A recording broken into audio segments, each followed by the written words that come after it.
Take a look behind the curtain with a real whistleblower and American patriot. Prepare to embrace the uncomfortable truth because this program has no time for comforting lies. Here is civil liberties enthusiast, Second Amendment defender, and recovering FBI agent Kyle Seraphin.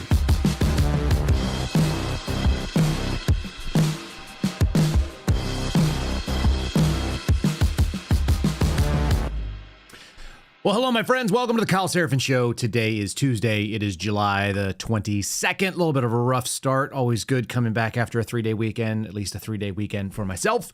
Finding out the technology was still sort of there, but maybe not awakened. So we are good and going right now. Thanks for joining us over on Rumble. Thanks for all of you that are over on YouTube.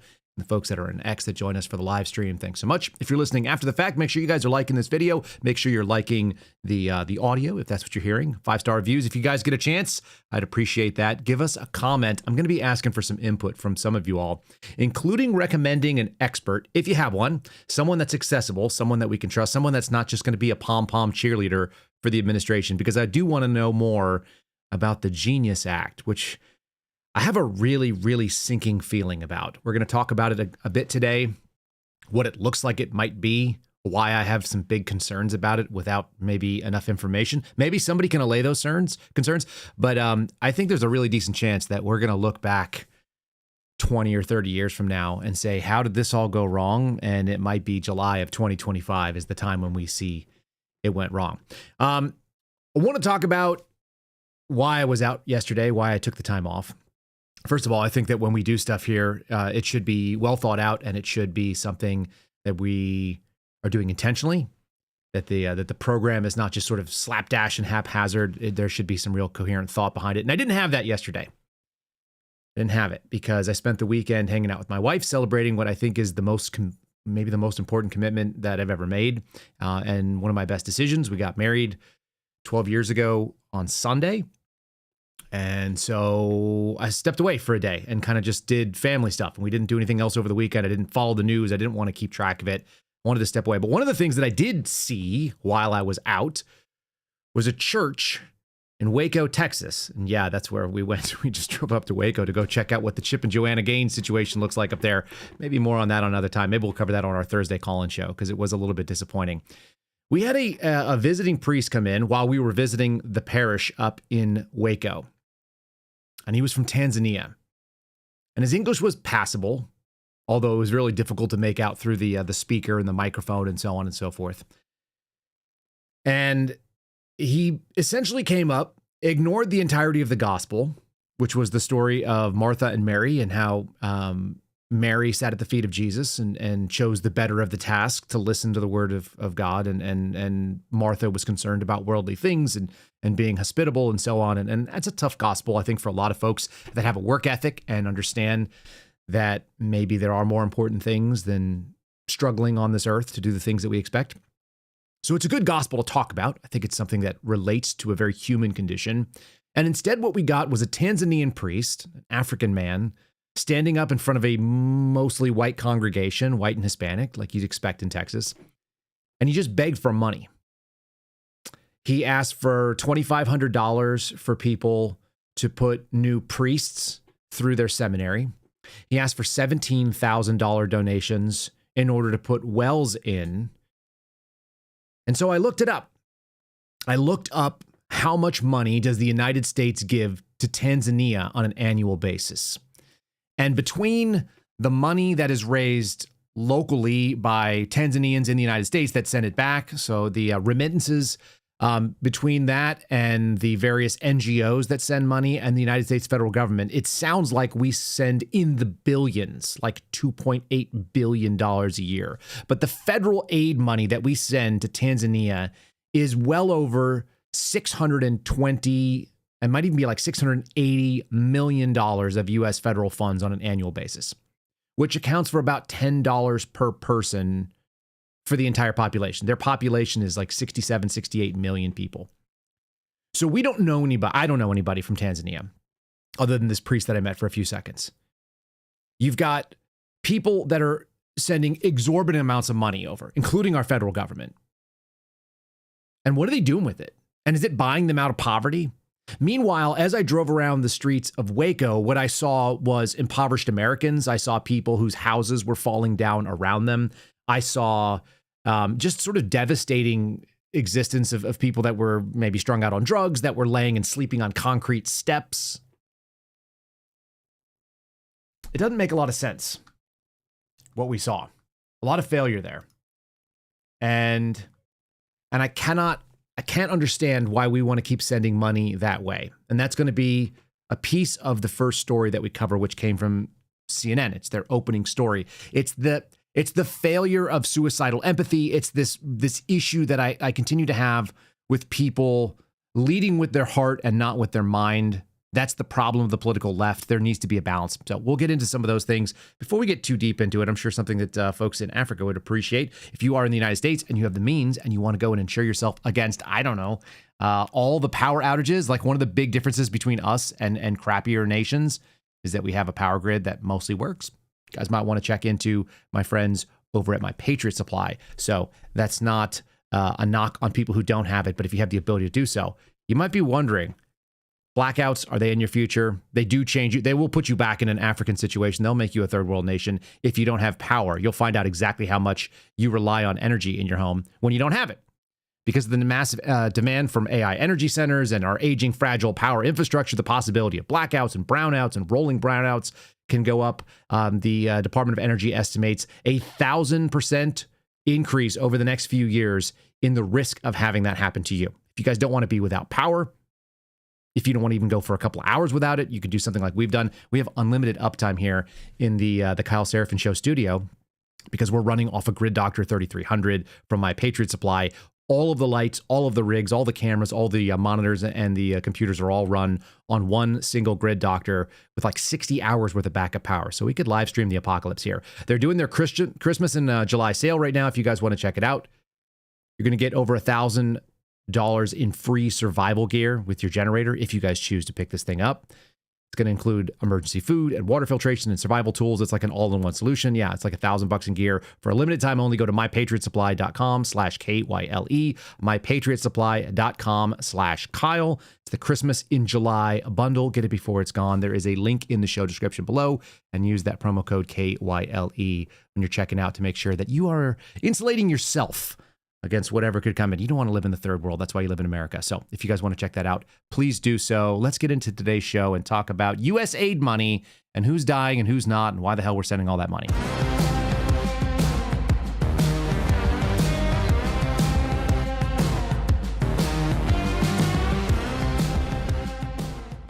So it's kind of a rough topic. It's a kind of an interesting way to get started back in. But like I said, it did frustrate me to see begging for dollars. I've also seen the same things that maybe some of you have seen, that there is no concept of maintenance in many African languages, which means that the cultures actually don't maintain things. I've watched this African guy go out there and query people that are English speaking and obviously educated and westernized folks in Africa. And they talk about the idea that the concept of maintenance doesn't exist. I saw in our live stream chat, which was popped up on the screen. I'll just throw you guys up on here on the screen for a second. You were discussing Mr. Beast going to Africa and drilling like 100 wells at great expense. And so this was his big project. It was a big charity. And then he goes back and he visits and like a couple of them are still working because nobody can actually, maintain these things. They don't understand. They didn't create it. And this goes to a broader problem, I think. The problem is if you don't pay for something, if you don't earn something, oftentimes you don't value it the same way the person who gave it to you does. This is the reason why my wife, I think, stopped believing in Democrat propaganda, stopped believing in sort of leftist ideologies. And so I got to watch this happen in real time. And this is something worth bringing up with your friends that don't necessarily agree with you. They need an example in their own life. My wife studied to be a counselor. She spent a lot of money on that to become a counselor.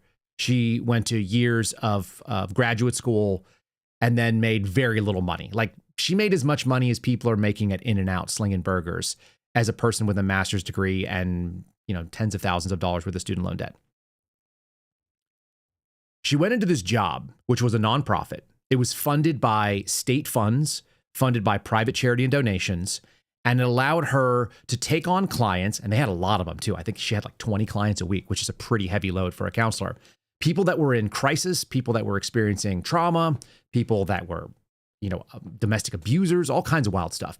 And they would show up and they would get counseling services for nothing. It obviously cost my wife something because it was going to be the opportunity cost of working for a nonprofit as opposed to going into private business. If you're working in private business, private practice, you might make $75 an hour. Maybe you make $125, $150 an hour. And I think she was making about $15 an hour. And what she realized, thinking she was doing good, is that these people valued the counseling services that she provided exactly as much as they paid for it, which usually was nothing. They would skip. They wouldn't show up. They wouldn't do the work. They were sometimes court mandated to be there, and so they didn't want to be there in the first place, and they showed it by not participating in the practice or the process. And so you can't really help people if they're not willing to help themselves. You can't force someone to be better off if they don't have that instinct. You can throw money at the problem like our country has done for a very long time. And what you find is that you basically have squandered the money. And if the war on poverty could be won with government dollars, it would have been won already. That's my belief. Because in addition to government being the least efficient way of going about it, it seems like everybody who is around the war on poverty gets more money, but the people that are in poverty because of a certain mindset. As my wife and I drove around Waco, Texas, which is a shockingly economically depressed area. It's in the middle of central Texas. It's north of Austin. It's well north of Houston, but it feels a lot like a Gulf Coast city. I've spent time in Galveston. I've spent time in Biloxi, and I've spent time in some other sort of like Gulf Coast areas. I've walked through most of Louisiana on foot. I was in New Orleans for a little while and so on. When you've gone through some of the poverty, it's like a lack of zoning and a lack of planning and a lack of interest. And you see these cities that have just fallen apart, and you start wondering, like, how in the world would I live if I was in that situation? I couldn't be in that situation. I have to always move things forward. I wouldn't be sleeping when there were things to be done. My house would be painted. I'd be trying to fix my foundation. Even if I was doing it myself with Jax, I would watch videos and figure it out. I would mow my lawn. I would get the junk out of it. I don't have the instinct to ever just let things fester and rot and fall apart around me. And that's what you see.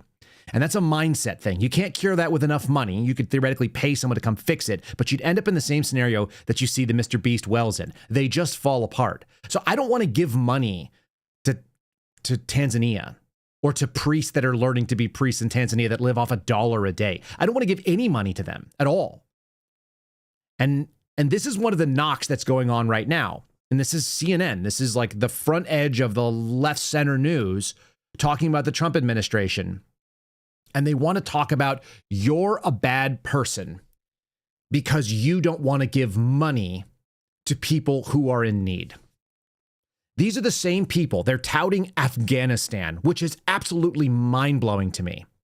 They're touting the situation in Afghanistan as though it's Donald Trump's fault, despite the fact that they celebrated and ignored and covered up the absolute scandal of the Biden administration, which happened early on. And it's taken me back the same place I end up so many times. In the summer of 2021, in the first year of the Biden administration, we withdrew from Afghanistan militarily in the most illogical, non-tactical, non-sound way possible. It resulted in the death of 13 service members. And moreover, it pissed on the graves of all the men and women that suffered and sweat and bled and died for whatever the hell it was that we were doing there, even if it was misguided. They didn't do it right. And when you dealt with, like I did, the Afghans that came into this country, and many of them had no business ever entering American society, they were not compatible with what we have in this nation. And some of them are outright hostile towards it. Now you've got a main media stream that's pushing against the Trump administration's desire to cut U.S. foreign aid, which is what I voted for. If you listen to the Sunday sit down we did with Enrique Tarrio, I have to always readjust myself, because at the end of the day, obviously I wouldn't change my vote. People that I care about are not in prison because Donald Trump was elected. And that's probably enough. But what a low, sad, messed up bar it is to look into a presidency and say, all I voted for was to undo a small amount of injustice and a really tangible danger. The problem is that I also sort of believe that this administration was going to do something that needs to be done and is currently not getting done, a de-weaponization process. What I needed to see was the fangs pulled out of our government agencies that trod over our rights. Forget Afghanistan, forget what happens abroad, forget any of those nonsensical things. There's a few really, really dangerous things that will kill our country. The slow bleed has been illegal immigration. It's destroying our middle class. It is ruining those people that are working class that aspire to be middle class. I just went to Costco over yesterday, during the midday hours, and checked in on the price of butter, which is up. It was $8 for this block of butter that we buy there. It's a Costco brand butter. It's a budget version of Kerrygold. It's nice butter. It's expensive butter, right? $8 for a block. I don't know what the increment is. I think it's like 3 or 4 8-ounce amounts. So maybe it's 2 pounds of butter, or maybe it's 1.5 pounds of butter. It doesn't matter. It was $8. It's now $12. And we are buying that because the alternative was a green label, really cool Kerrygold. You guys have seen this. It's foil. It's pretty. Tastes really good, right? It's a high quality, high fat, salted butter. Grass-fed cows or whatever the hell they say it's about. That's now $17 for the same box. And I remember buying it when it was less than 10. So over a period of time, I've watched our money supply just get useless. And it's happened since Trump left office. Biden came in 21, and I watched the cost of everything go up. And that's not going away. And some of it is because of inflation and printing money, and some of it is because of bad economic policies, and some of it is all kinds of other things. But a lot of it has to do with the upward pressure on the lower cost goods. So more expensive things are more expensive than they ever were, because we've moved people in that are fighting for housing that don't have any right to be here. And we're starting to even see some Republicans who theoretically are on our side. They're actually taking the side of people because of compassion. It's the same misguided feelings for people that have no right to it. And these are the same folks, whether they be Republicans or Democrats, whether they be the sort of bleeding heart libs in the Northeast, it doesn't make a difference, because what you're doing is you're ignoring the problem in your own backyard and you're running after something new that you also cannot solve. So everybody suffers more. You've basically taken your minimal resources, you've spread them around further so nobody gets them. I'm going to read this from CNN here. The Trump administration claims that no one has died due to U.S. aid cuts. Our trip to Afghanistan suggests otherwise, and they have 2 writers and two video editors that went to Afghanistan to go cover this story. So CNN, in order to debunk the claims of the Trump administration, is spending money and resources and time, and they led their front page story today to try to dunk on the Trump administration. I'm seeing you guys in the chat talk about gas being cheaper. It's actually not cheaper where I am. It's actually more expensive. I drive a diesel truck, and diesel prices dipped, and now they're going back up. Maybe it's because of summer. I don't think the president is the only one that makes this happen. But to say that prices are lower, it's not true in a lot of places where people live. Feel free to go out there and test that. There's a lot of places where people are not experiencing anything better, which is why it seems insane to me that CNN is going to lead story trying to dunk on the Trump administration. The Trump administration said that nobody died from U.S. aid cuts. The question is, who cares if they did? Which sounds really callous, doesn't it? I've been making this point, and it's hard for people to grasp because we've been conditioned for decades. You've been conditioned to try to make excuses. You remember that there was a Seinfeld episode where they were talking about someone being gay, and it's okay if they are, or nothing. Not that there's anything wrong with that. That was the caveat. Not that there's anything wrong with that. If you notice things that are obviously true, like people in other countries don't live at American standards, and holding them to American standards is absurd, you have to make an excuse why you're not a bad person for saying that. If I say that I don't care about sending $1 a day to Tanzania, that shouldn't be that I'm a bad person. I send thousands of dollars to people in the United States that I want to do well. I'd rather send money to military veterans who want to go to a funeral. Like we raised some money for Garrett O'Boyle not too long ago because one of his buddies who served in Afghanistan died unexpectedly. And we wanted to make sure that his friends had a chance to go and pay their respects and try to help their family out a little bit. That actually matters to me. I don't care what happens in Tanzania. I don't care what happens in Kenya. I don't care what happens in Ghana. I don't care what happens in any of those countries at all. So when I say, other people were saying America first, and I was telling you that I was America only, I mean that because I looked at what those countries did and the way that they treat their own people and the values that they have decided to live out, and they are not mine. So I'm going to hold them accountable to their own values. If you're willing to let kids die in your streets because you're not hustling enough, or you haven't figured out that there are technologies available and you could reinvent them in your own space, or you could go out there and employ them, and you haven't done it, if you can't even maintain a well that somebody else gave you, then I don't care what happens to you. And I don't care what happens in Afghanistan. And I don't care if USAID cuts resulted in people dying. But CNN does want you to care because they want to distract from a lot of things. Nangarhar province, Afghanistan, CNN's byline. Listen to this. It starts with emotion, and all of that means they are trying to short circuit your reason. The wail of a woman in a floral dress reverberates through the malnutrition ward and down the stuffy hallways of a hospital in eastern Afghanistan. The unfiltered pain of a mother watching her 1-year-old son die. That sounds atrocious. And yet, I don't care. And I'm not afraid to say it. And maybe you shouldn't either, because that could happen in the United States, and CNN is not going to send someone there. There are people that are sleeping on the streets, right down the street in Atlanta. I guarantee you there are homeless people in Atlanta that have a very tragic and horrific story, and nobody from CNN is going to go cover it, even though it's right outside their front door. They sent somebody across the world to go cover a dying 1-year-old, which is atrocious. And whose fault is it? It's certainly not yours. And it's certainly not mine. I had nothing to do with this. And yet the emotion continues on. Families huddle in nearby beds, hugging their children a little tighter as they watch a mother crumple to her knees, clutching the motionless body of her baby. All of this is emotional. This is the same type of people.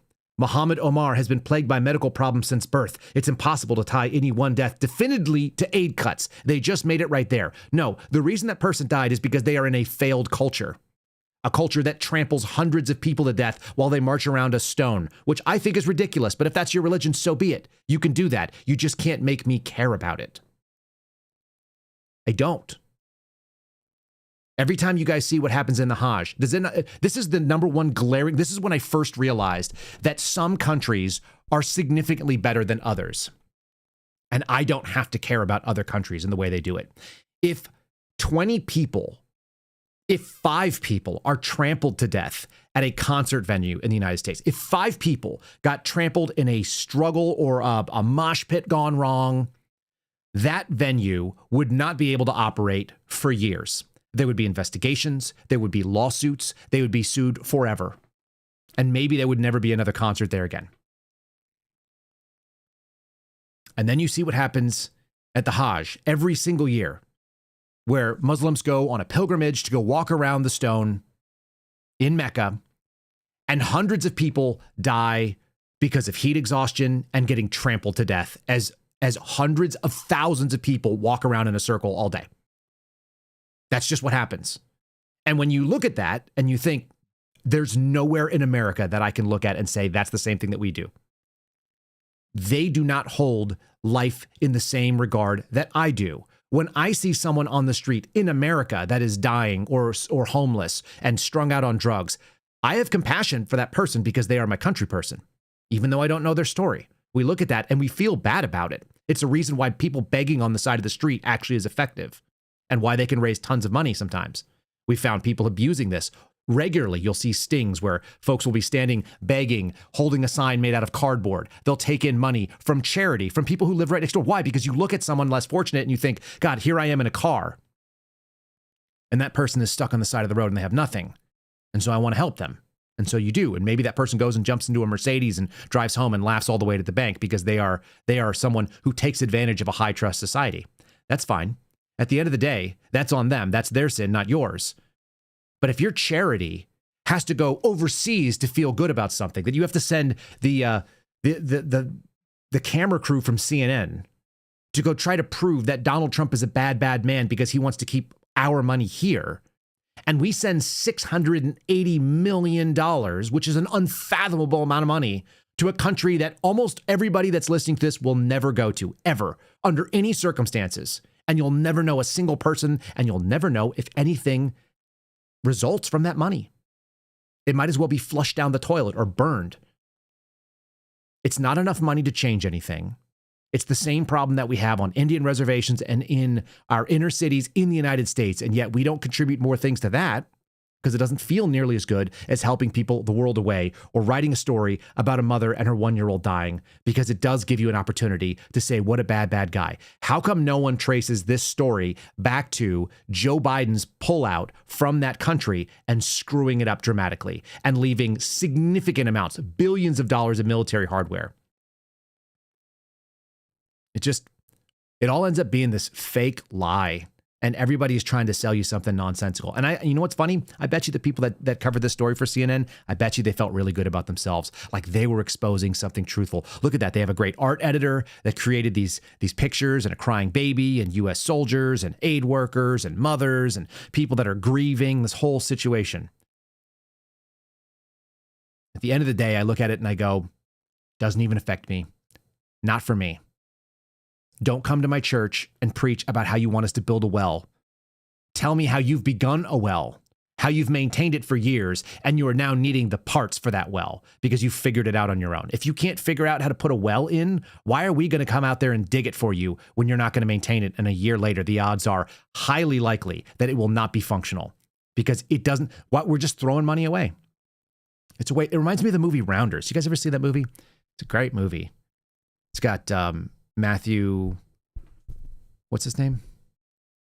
It's got Matt Damon in it. And he's talking about his buddy who squanders every penny he ever gets, who's a scammer, Ed Norton. And he asks him for some money. He says, I give you that money, it's being thrown away. Actually, his professor is offering to give him some money to buy him out of trouble, but it's not enough money. It's like, what's $10,000 against a $50,000 debt? Nothing. It buys you a couple days and then you still get your kneecaps broken in. And that's what we're doing in a lot of these countries. So rather than fix our problem at home, which, by the way, I heard a very brave priest once say outside of Washington, D.C., it's the reason why I continued to go to the church that we did. And for whatever it's worth, that priest is actually the national chaplain for my friends over at Catholic Vote. He said that if you look at the world as a bullseye, there's only so many circles that each one of us has the resource to be able to go out and maintain and help. And how many of us are so interested in trying to hit the outer ring of that bullseye, which does nothing for anyone that we've seen? Meanwhile, the inner circle, our own families, our immediate neighbors might be struggling, and we look right past them and we look for that thing that we've been told is good. And the end result is zero help. Isn't it better to help your neighbor next door? Isn't it better to help your friend who lives down the street or a family member? And if we all did that all those circles would eventually overlap because somewhere across the wide tapestry of humanity, we're all connected in some way. But us throwing hundreds of millions of dollars in aid or U.S. aid money to Afghanistan, which goes into God knows what and what sort of scams and actual evil. Like, there's a malnutrition ward in this hospital in Afghanistan because it is such a thing that they have to regulate. Like, that's not a U.S. problem. Reminds me of the Sam Kinison skit about people living in the desert. We've been trying to bring food to the desert for so long. How about the people figure out that there's nothing where they live and that's not a good place to live? And so, go where the food is. A normal person would look around and see, my circumstances, my situation here in Waco, Texas is not great. I'm going to move where there's opportunity, instead of just festering and rotting in the place where you're at as your house falls down around you and your yard grows up over the top of all of your worldly possessions and you're just lost. Some people don't do enough of their own work. They don't actually row towards the shore when they're praying. Maybe they haven't started praying at all. Maybe they're just waiting for someone to come save themselves, or they're waiting for someone to come save them. In any case, the idea that missionary work it got me going, as you guys can tell. I don't like it. It's short-sighted. That doesn't mean, and so that means, as it obviously is clear, I'm 100% in favor of cutting this U.S. aid money that was out there. I think that was one of the big scandals that we revealed. And we thought we were all winning when that happened, right? We were like, they're cutting the foreign aid money. They're going to go after the bad guys. I thought that meant we were going to de-weaponize the government, which was going to come and kill us, which was trying to kill us for 4 years, was legitimately, they're now validating all the whistleblower activity that I brought out in October of 2021 when I was still working for the FBI. The Federal has just reported, like, guys, you're never going to believe this.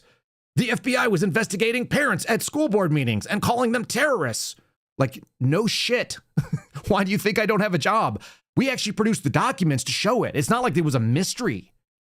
And so trying to move that here and talk about that 6 months in when it was 4 years old, it does feel like we've lost a little bit of ground. We've certainly lost some of this action. And what it came, the sinking realization I had yesterday morning, which is probably why I didn't sit down and start a podcast, was we're all being deceived by ourselves. And as much as we want to see winning, if we are not pointing out the actual losses too, there's some wins, hands down. Every time I go on InfoWars with Alex Jones, he's like, I want to point out, I don't want to be the guy who just dwells in the negative. We have to be honest and realistic. This administration is not hitting it out of the park. Steve Baker's not in jail. Enrique Tarrio got a pardon. Great. We pulled some money from some countries that we shouldn't have been contributed in the first place. And we are starting to stop. We've put a tourniquet on the bleed of people coming into this country at the southern border. But what we're not seeing is the mass deportations that we were promised to be able to actually start ridding our body of that thing. We're not seeing a change in that culture, which is bleeding heart and accepting that what you do in the short run is very unpleasant and the end result is actually good. Nobody likes to go out and work in the hot sun and sweat their face off, cleaning up their yard or painting their ugly old house.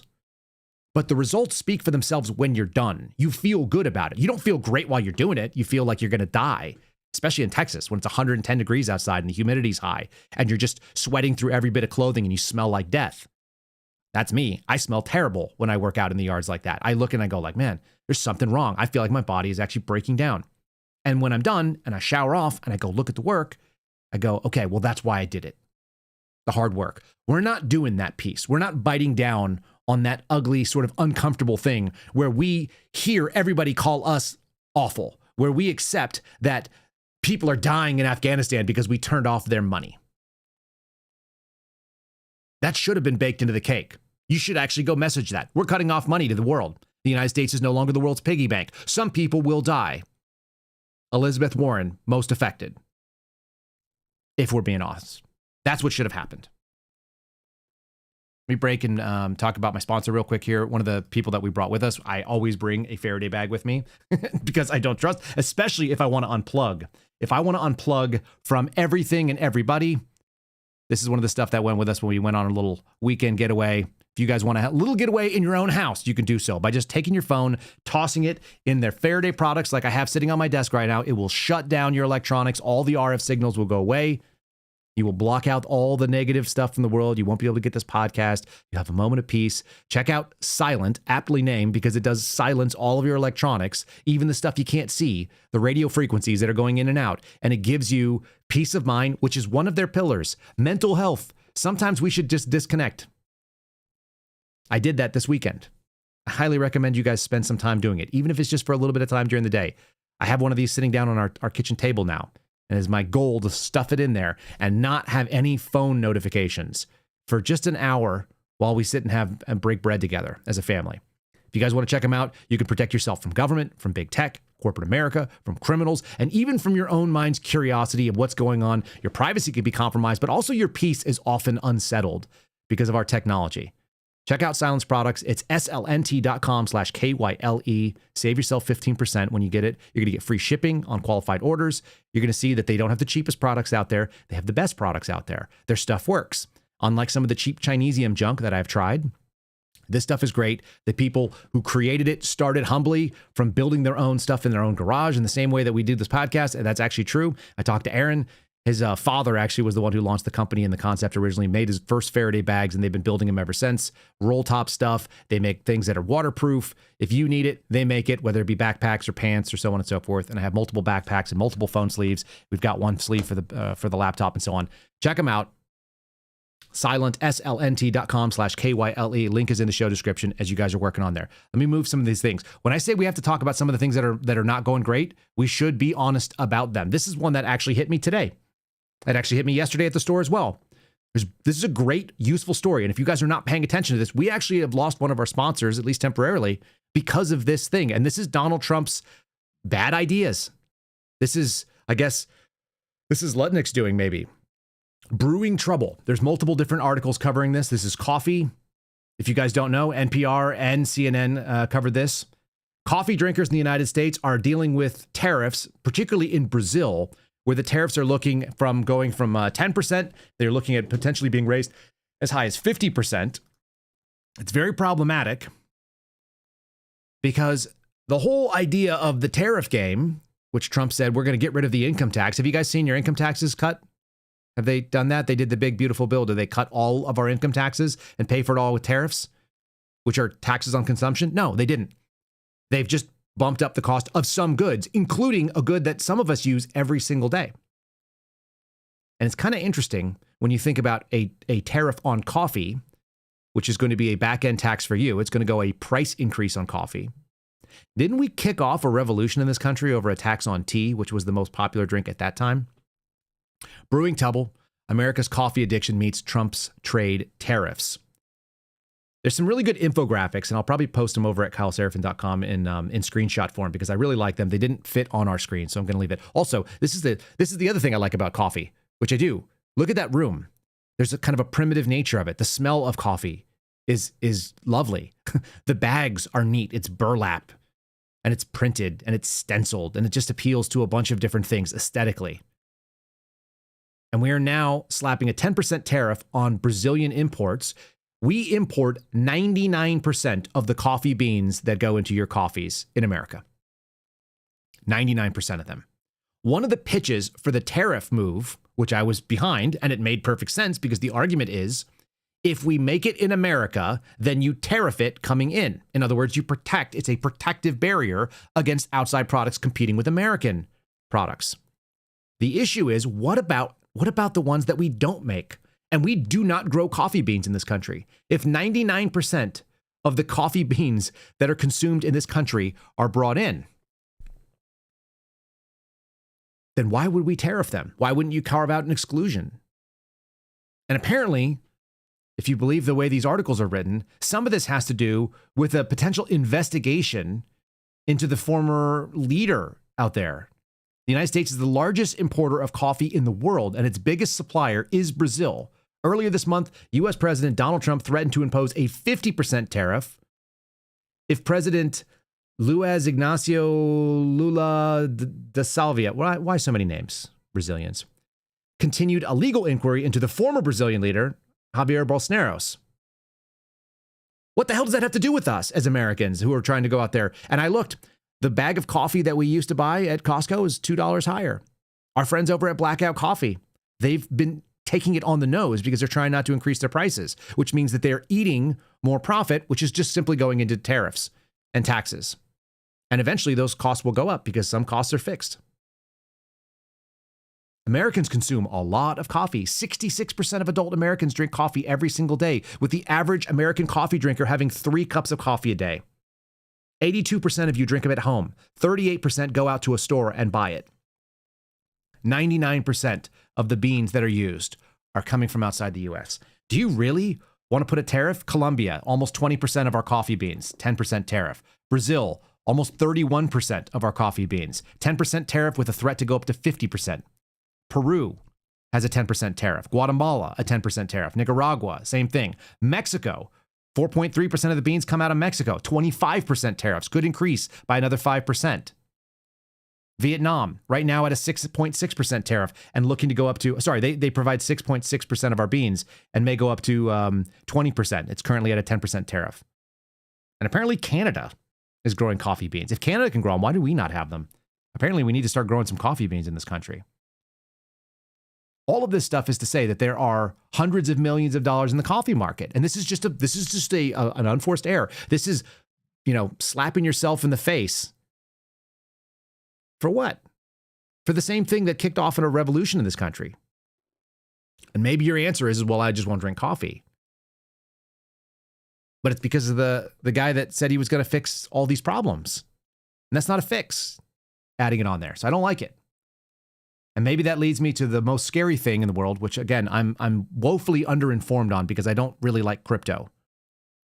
But reading the broad strokes and the outlines and the reason why people didn't want to vote on this act in the first place and the fact that they actually ended up doing it and it was signed into law, it scares the ever-loving shit out of me. I'll be real honest with you. As I was walking around yesterday, I went, we may look back in 20 years and say that this was when there are some real ugly milestones, and it might be one of the ugly milestones in America. In 1908, with the Fed, we had a really dangerous thing in 1913 where the federal government was allowed to do an income tax, right? There's a couple of really scary things. 1946, when Congress ceded its power to the executive in the Administrative Procedures Act, when we got off the gold standard in the 70s. And then you see this.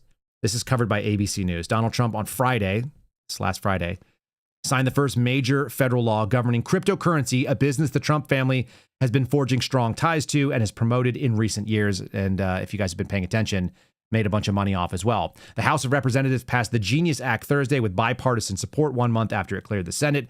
The bill, a key priority for the president, outlines specific regulations aimed at making a specific kind of digital currency called stablecoins more accessible and more mainstream.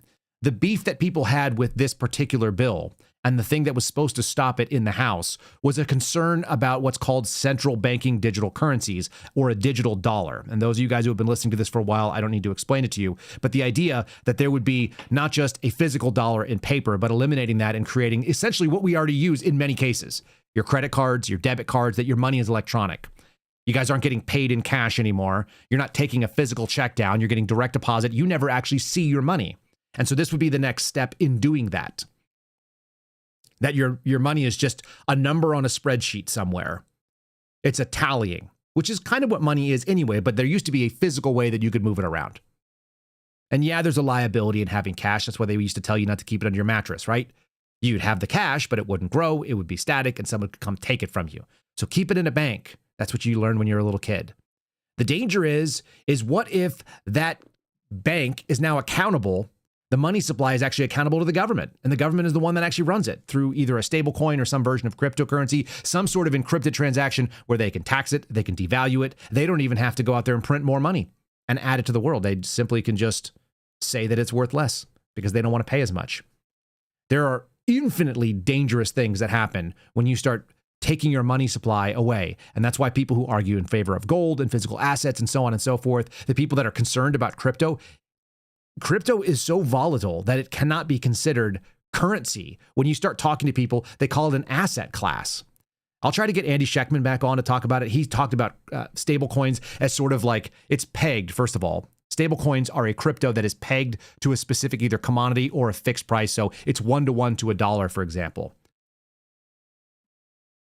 But the entire fight about this bill was actually trying to figure out, could they or could they not ban the federal government's interest in doing a central banking digital currency. And this is essentially a backdoor into it, is what it looks like. And I've talked to a number of guys that are in crypto that say that this is the big concern. I don't know how you hedge against it unless there's a follow-on act. And of course, Congress doesn't do things that are difficult. This is the fact sheet that the White House put out. It says it's a long overdue legislation, creates the first ever federal regulatory system for stablecoins, ensuring their stability and trust through strong reserve requirements. The thing is like people who get involved in crypto, it's always going to be a risk for you. That's your business. That's not the federal government's business. When the federal government gets in, it dicks up pretty much everything on purpose. It seems like it's the nature of it. The Genius Act requires 100% reserve backing with liquid assets like US dollars or short-term treasuries. It requires issuers to make monthly public disclosures on the composition of reserves. Sounds like the opposite of what crypto was all about in the first place. Again, I don't put money into it. It doesn't make sense to me because I don't know who all the players are on the back end of it, and they seem to be able to manipulate things and value. Stable coins, in theory, would be not that big of a problem. They're asking for transparency on that, but once the camel puts its nose under the tent, it's not good. Stablecoin issuers must comply with strict marketing rules to protect customers from deceptive practices. Talking to one of the guys that I ask about crypto, essentially this allows some very large banks that are currently self-regulating stablecoins to have a much bigger foothold in this game.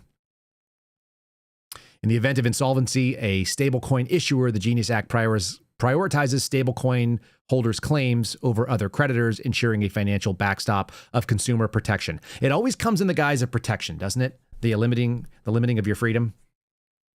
That's how these things often go. And all of this is against the backdrop of something else, which is really scary, which is this refusal to deal with something and getting pushed into it because at the end of the day, Trump has been very populist in a lot of his things. There's this refusal to deal with the Epstein situation, whether it's legit or not.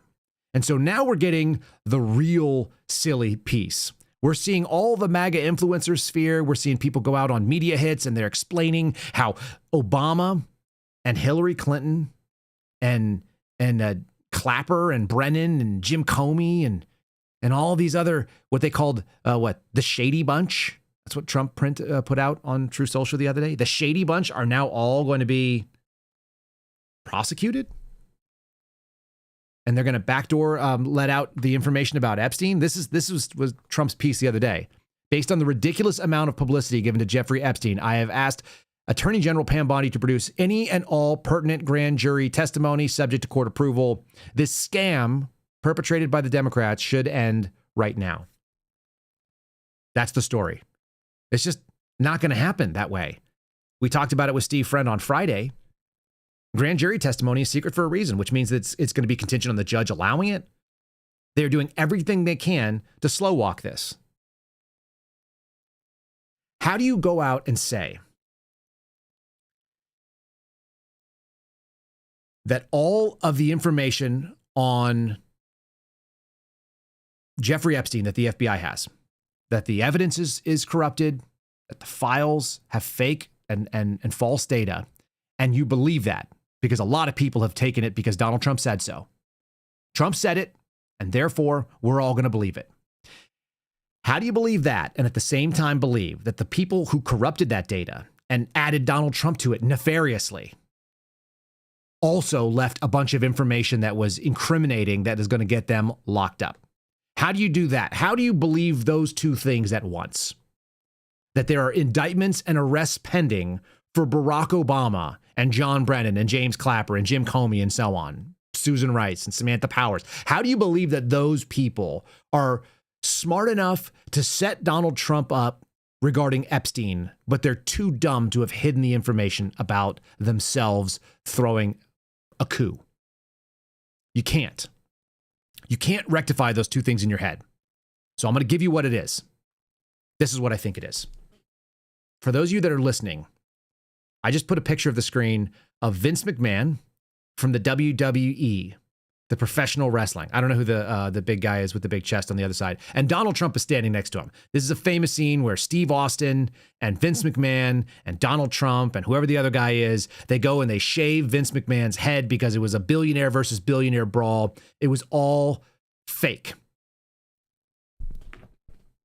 So here's my argument. Anybody who's ever seen professional wrestling knows how it goes, right? There's a script. First, what happens is there's really exciting music. There's walkout music. And they come down and they cheer and the fans go, "Yeah, you're the best. You're awesome." It looks like this. My poll numbers within the Republican Party and MAGA have gone up significantly since the Jeffrey Epstein hoax was exposed by the radical left Democrats and the plain troublemakers. Apparently, I'm a troublemaker because I care about certain things like honesty. They've hit 90, 92, 93, 95% in various polls.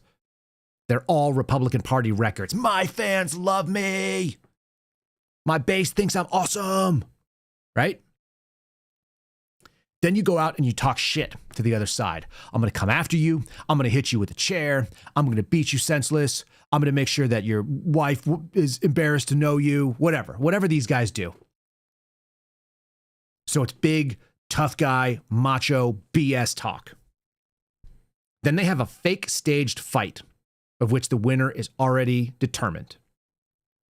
And then after all of that, you have some sort of resolution. Then they turn off the lights and everybody goes home. And the people that were beating the hell out of each other and were talking big, mad, tough guy talk are buddies. And Donald Trump ends up hiring Linda McMahon to be in charge of the Department of Education. Because this was not a real fight. This was staged. This is made up. If you think that there are handcuffs coming, how many times have you ever seen the Department of Justice or any administration say, we're coming for everybody, we're going to arrest you, and here's who we're going to arrest. We're going to arrest all of the Shady Bunch. We're going to get them. Look at them. We're coming for you, Barack Obama. We're coming for you, John Brennan. Lawyer up. Tick-tock, MFers. And then at the end of the day, did they ever lock them up? No. What happens is somebody comes out and says, what happened on January 6th was the most sincere and aggressive threat against democracy in the history of our republic, in the most dangerous thing that has happened since the British came and burned the White House. And we will track down all those responsible, no names given. And then people start going to jail over and over and again. And you go and you prosecute Enrique Tarrio and you convict him of seditious conspiracy, even though he wasn't even in the city at the time. And you put him in prison for 22 years. That's what really happens. They didn't have to call it out. They just went and did it. Or you could do WWE stuff. You can show this. Well, we're going to shave your head and we're going to hit you with a chair and all this stuff. Is it a real chair? Absolutely. Are those guys really muscular? Yeah, they really are. Are those real microphones? Are they saying real words? They are. Do they mean any of them? The answer is no. That's my take. And here's the thing that I really don't understand. We had two special counsels. We had Robert Mueller, right? We had the Durham report come out. Both of those were investigations from different sides of the political aisle with different sort of prefabbed agendas to go out there and pursue. And if there was something there, you think it wouldn't have happened? I had someone call me a coward and a lackey because I said you had two conflicting special counsels spend millions and millions of dollars with investigators, and they didn't come up with what was wanted. They didn't get it.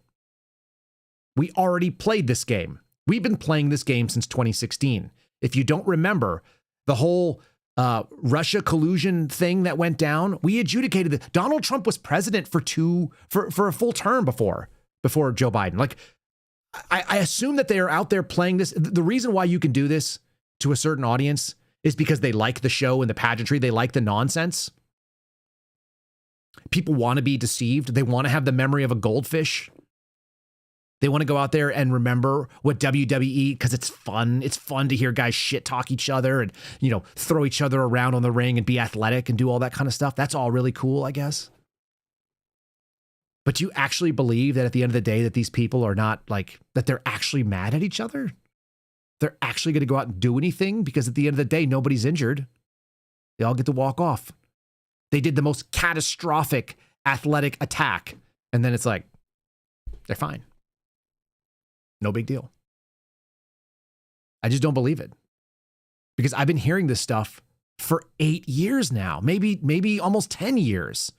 This is Lindsey Graham in 2016 in Ukraine talking about something that he could straight up be doing now. And Donald Trump is out campaigning on his behalf. And he's pissed off at Tom Massey, of all people. We're going to go back and tell our colleagues what Russia's up to and the Baltics, what they're doing in the Ukraine. We're going to get briefed about Georgia. We hope to make 2017 a year of offense. We believe that Putin has hacked into our elections in America, that he's trying to undermine democracy all over the world, and it's time for new sanctions to hit him hard as an individual, his energy sector, his banking sector. It is time to push back against Putin, but be a better friend to our allies over here, including Georgia. This is a very important trip. We just left Ukraine, where we've seen firsthand what happens when Russia crosses over into a country's independence, and we saw it in our own election. That's Amy Klobuchar hanging out with Lindsey Graham. You can't tell me that there's a uniparty. You can't act like you believe that everybody in Washington is looking out for people in Washington and then simultaneously believe that there's some sort of an uprising. At what point does Donald Trump become a politician in your mind? Because a lot of people hit that with us. That clip was from 2016, because obviously John McCain was still alive. You can't lie to me and tell me that, all the politicians are corrupt, and that's why you got to send me in there to fix them. If you've been doing it for enough time, at some point you're part of them. You're one of them, which is why I don't believe any of these people. I actually believe what some guy used to say about believing in principles and not people. Personalities, who cares? Show me results. Don't come out and talk big game. If Donald Trump really wanted, by the way, the Epstein thing to go away, he would have used this. I saw this as a meme today, and it made me laugh. It made my wife laugh this morning before we got started. This is Always Sunny in Philadelphia, which I'm not a big fan of all the time, but it has some moments. This is one of the this is what he should have said. He should have done this. He should have done what Danny DeVito says about Epstein's Island. Jeffrey Epstein? Yeah, but before you judge me, know this. Yes, I was on the sex island, but only for the snorkeling. I didn't know anything about the kid stuff. No. Jeffrey Epstein? Yeah, but before you judge One me, more time. know this. Yes, I was on the sex island, but only for the snorkeling. I didn't know anything about the kid stuff. Like, you would be better off trying to ignore it than to try to do the thing you did. Like, let people go after it. It's so silly. At the end of the day, you can't tell me that everything is fake and it's all BS, but I believe in what our guy says, even though our guy is the same as the rest of them. The people out there that are hawking this stuff, they have a vested interest in it. They make money off it. They're out there appeasing an audience. I've watched Benny Johnson put people like Mike Davis, who apparently went on every show possible yesterday and said TikTok. Mike Davis has never been a prosecutor. He's never prosecuted a single person. Not one. He hasn't done it. Mike Davis was a vetting counselor for Chuck Grassley. Chuck Grassley, who's known as the patron saint of whistleblowers, who's never done anything for me or any of the other whistleblowers that are out there. Nothing. And you know what's even funnier? The charity that went out there and got Marcus Allen his job back, which, if we're being real honest, one day we'll have to talk about that. Maybe Marcus will come on. He's a very introspective guy, so maybe Marcus will explain it too. Why is Marcus Allen the only person that was actually made whole? Honestly. Was it because he was the quietest? Maybe so. But there are other people who didn't come forward loudly, and they were not made whole. Was Marcus made whole because it is a really, really nasty political black eye to have the only black analyst in the group, and it makes him look really bad? Is that possible? Because that's kind of what it looks like. Because if you're going to look at just like good family men, Marcus is a good family man. He's a devout Christian. So is Garrett O'Boyle. They both did things that were within their job description and did so honestly. How does one of them get put back in and the other one doesn't? Why is one of them set up and left out to dry? And then you don't have a CNN crew there crying about how he had a brand new baby and no home to take her to, and that his kids' coats were locked up in a storage locker that the government owned in Virginia. And he was sitting there in the cold in Wisconsin having to borrow coats for his kids. How does that happen? The group that went out there and fought on behalf of Garrett and Marcus and Steve and some others, it's run by Jason Foster. Jason Foster used to work for, Chuck Grassley. They're all part of the same system. They all believe that by proving that the system doesn't work, that they'll somehow reform a system that proved that it doesn't work. And around and around and around we go. By the way, Jason Foster made $112,000 in the year 2021. When I went forward with whistleblowing in 2022, when our stories went public, he made $190,000. He gave himself a raise in his own foundation. The next year, he hired another guy for the same amount of money. Two guys making $190K a year. So somebody's making money off of it. It's just not the people who actually put everything on the line. Julie Kelly's made a lot of money on it, but Jay Sixers still went to prison. So what did she really do? Mike Davis runs the Article 3 Foundation, Article 3 Project. 0 prosecutions, TikTok, lawyer up, big talk. It all looks like this to me. It all looks like WWE. How do you say it's not? Because at the end of the day, if you have a big fight with huge guys that look like professional wrestlers and nobody is injured at the end of it, was it really a fight at all? Or was it all just staged for you? Were you the mark for your entertainment? That's what it seems like. Are you not entertained? Right? Are you not entertained? It's gladiator games. It's bread and circuses. It's distraction from the main point. So that's tiring to me. That's what I want to throw on. Also, I was wearing a shirt for my friends over at Shield Arms, so you guys can see that if you haven't seen if you're not watching the show. It says faith over fear. It's a good reminder for me today because I kind of needed it. We don't have to win. We'd like to win. It'd be nice if we did. If you want to be able to keep track of your family, if you want to be able to protect them, you can do something like carry your own firearm, take responsibility, because obviously the federal government's not going to protect you, nor should we expect them to. So if you do think that it's up to you, that no one's coming to save us, maybe you go out and invest in something like that. Maybe you go and invest in a firearm. I always carry Shield Arms stuff. I carry their magazines in my Glocks. They make good products. If you guys want to go out and prepare yourself, I'll just plug them here shamelessly. Shieldarms.com, the promo code KYLE. I don't know that I've made any money off using the promo code, but they did send me a really nice rifle, and it sits over my bed in case somebody decides to come and carry out one of the stupid death threats that we occasionally get, because I piss off people on both sides. You guys can check them out. They make great stuff. Their folding ARs are outstanding. They make a really, really good product that you don't even have to upgrade. It's shieldarms.com, promo code KYLE. You'll save between 5 and 10%. Check out their soft goods too. They're making all their own stuff in-house when it comes to like pouches and their chest rigs and things that you're seeing on the screen. They make a really good product, and they're starting to carry in my local gun shop. Their what's it called? The junk sack is something I use when I go jogging sometimes too, which is their little fanny pack. Anyway, shieldarms.com, promo code KYLE, link in the show description. Give them a look if you guys are in the market.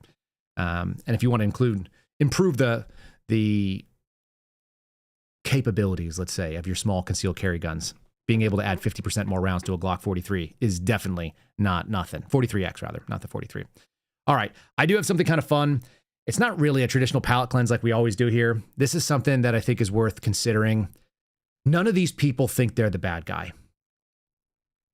And so I'm going to play you a couple guys talking about the movie Inglourious Bastards. We talk a lot about sort of the tie-ins and the moments, COVID/Nazi Germany. I played you guys a Hitler thing the other day where the people that are claiming that the people on the right are fascists tend to have the same ideas as the fascists. So that's kind of interesting. This is also a very good breakdown. And it goes to my fundamental premise that nobody thinks they're the bad guy in their own story. Nobody walks out there and assumes I'm the problem. And I think that's why these gentlemen talking about the movie Inglourious Bastards, which is very, very good. If you're acting like you're the bad guy, then you miss the point of the assignment. These people that are good actors, they actually do think they're the good guy.